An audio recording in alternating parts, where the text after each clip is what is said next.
Hello friends, কেমন আছেন সবাই? আশা করি ভালোই আছেন। আজ আপনাদের মাঝে আরো একটি নতুন ভিডিও নিয়ে আসছি। সেটি হচ্ছে কিভাবে আপনি আপনার কম্পিউটার বা ল্যাপটপের ইউএসবি পোর্ট বন্ধ করে দিবেন। অর্থাৎ আপনি চাচ্ছেন যে আপনার কম্পিউটার বা ল্যাপটপটিতে কেউ যেন এসে তার পেনড্রাইভ বা ইউএসবি টাইপের কোনো জিনিস ব্যবহার করতে না পারে। তো এটি কিভাবে করতে হয় চলুন সরাসরি স্ক্রিনে গিয়ে আমরা দেখে আসি। তো ১ম এই আপনারা যেটি করবেন সেটি হচ্ছে কিবোর্ডের স্টার্ট আর প্রেস করে আপনারা রান অপশনে চলে আসবেন। দেন এখানে এসে লিখবেন হচ্ছে জিপি এডিট হচ্ছে জিপি এডিট। দেন আপনারা একটা এন্টার প্রেস করে দিবেন। দেন আপনাদের সামনে যে উইন্ডোটি আসবে সেই এখান থেকে আপনারা জাস্ট কম্পিউটার কনফিগারেশন ক্লিক করে দিবেন। এরপরে আপনারা যাবেন অ্যাডমিনিস্ট্রেটিভ টেমপ্লেটে, দেন সিস্টেমে। এরপর আপনারা চলে যাবেন সরাসরি রিমুভাল স্টোরেজ অ্যাক্সেস এ। তো এখানে এসে আপনারা আসলে যেটি করতে চাচ্ছেন, আপনারা চাইলে এখান থেকে দেখেন যে সিডি, ডিভিডি, রোম যেগুলো আছে এইগুলো আপনারা কিন্তু বন্ধ করে দিতে পারেন। তো আমরা যেহেতু চাচ্ছি আমাদের পেন ড্রাইভটি বন্ধ করে দিব। তো আমি ১ম এই আগে আমার পেন ড্রাইভটি লাগিয়ে দেখাচ্ছি।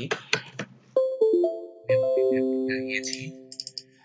আপনারা দেখুন যে আমার পেন ড্রাইভটি কিন্তু এখানে শো করছে। তো আমি চাচ্ছি যে আমার পেন ড্রাইভটি এখন এখানে লাগানোর পরেও শো করবে না। তো এটির জন্য কি করব?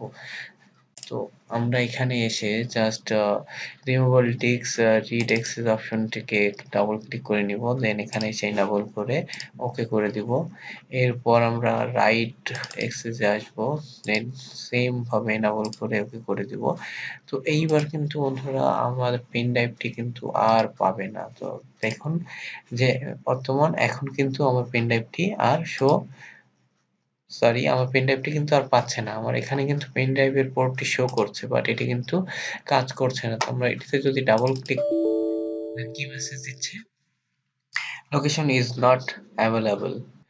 তো এটিকে আপনারা যদি আবার পুনরায় অ্যাক্সেস দিতে চান, তো সেই ক্ষেত্রে সেম অপশনটিতে চলে আসবেন। এসে জাস্ট এটিকে নট কনফিগার করে ওকে করে দিবেন। দেন সেম ভাবে এটিও করে দিবেন। তো বন্ধুরা এইবার আমরা যদি এটিকে মিনিমাইজ করে দেখি, তো সেক্ষেত্রে দেখুন আমার পেন ড্রাইভটি কিন্তু পুনরায় আবার পেয়েছে। তো আপনারা এইভাবেই আপনার কম্পিউটার বা ল্যাপটপটিতে ইউএসবি পোর্ট বন্ধ করে দিতে পারেন। ভিডিওটি যদি ভালো লাগে অবশ্যই লাইক, কমেন্ট এবং শেয়ার করে আমাদের পাশেই থাকবেন।